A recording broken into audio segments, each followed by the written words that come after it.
record again. All right. What do you think is one of the biggest challenges when it comes to a couple's intimate relationship? That's actually really hard because there's so many. What are you thinking? Well, what you were supposed to read my mind and go, communication, talking about and it. that would be the perfect example because I can't read your freaking mind. I'd love to sometimes. So it's a fun place. Oh, it would scare you. No, you don't want to read my mind. So, what percentage of couples would you say honestly can't talk about their sex life? Like all of them. So some people think they can, and it is exceedingly rare that we run into a couple that actually can talk about it 100% authentically. Yeah. And if you can't talk about it, you can't improve it. If you can't talk about it, you can't fix it. Mm-hmm. Excuse me. Because yes, it can get broken or out of sorts. It's not so much that it's broken, but it's out of sync is more of a better word. And you've been shamed. A lot of you have been shamed since the day you were born when it comes to sex. That masturbation is wrong. Sex is wrong. Sex is dirty. It's not. It's a lot of fun. Sometimes it's dirty and messy, but in a good way. And especially if you had parents that grew up in a strict church. Mm-hmm. Oh my God. What messages do those people hear? Oh my gosh, that even the thought of something will send you to hell. Oh shit, I'm driving the bus. Oh, you're driving the bus. I'm driving the bus. There's going to be a bottle of brown liquor on it too. So we're going to have some fun. And then when you get married, what are you told? You're just supposed to drop all inhibitions and do everything that your husband wants you to do. Well, which is even another problem when you get some of these religions who want the husband to be the dictator as opposed to leading his And here's partner. the thing. I was talking to some young men about this very thing and what messages they received. Because I'm very familiar with what girls receive. You're on the social committee and provide food and just be quiet. Be seen and not heard. Basically, yeah. But, you know, these young men were talking about how the message they received was entitlement. Oh, that's sexy.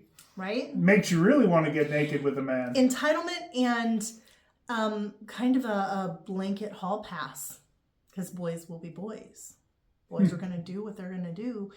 And there was not the same level of shaming for boys as there was for girls. Well, that's because girls are sluts.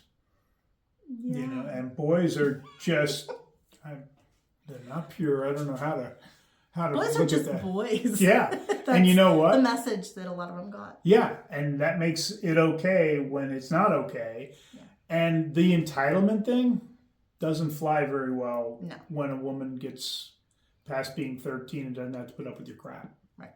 So there's a difference between entitlement, dictatorship, and leading, you know, and that's where, men, it is your responsibility to lead the relationship. And the women can come at me with pitchforks, I don't care. Oh, they can and come at lead me the and romance department. talk to them about it But too.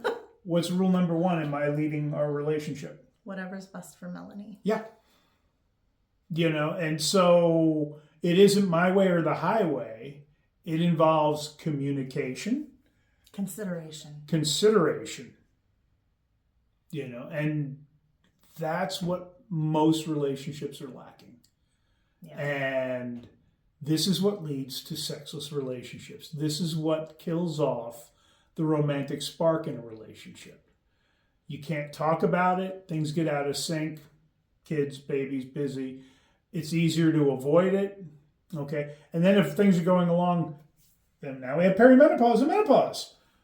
Now, there's this rumor, you know, so in the kink community, or the swinger community, the unicorn is the single bisexual female. That's what every couple wants, right? The real unicorn is the postmenopausal woman who sex drive goes up, because those theoretically exist. You know, I've known a couple of women whose hormones balanced out just right, that's what happened for them. Yeah, and there's also no risk of getting pregnant. Right. So that huge, you know, but guys, All of that means nothing if you don't have communication and consideration. Yeah. So, previous to this, there's a video on how women destroy the intimate lives with their partner and how men destroy the intimate lives with their partner. Go back and look at those and see, where do you need to improve. Don't whine about, why do I have to change? Why do I have to go first? Because you have the honor of leading in the relationship. You have the honor to lead the romance department. And if you lead it with consideration, with communication, she will follow. You have anything to add?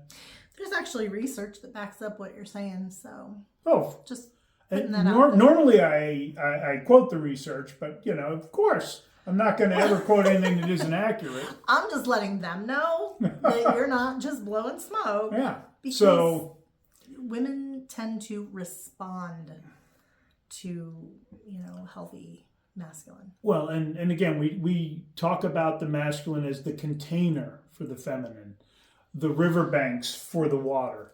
And again, a strong, healthy, mature, integrated masculine allows the feminine to blossom. Okay?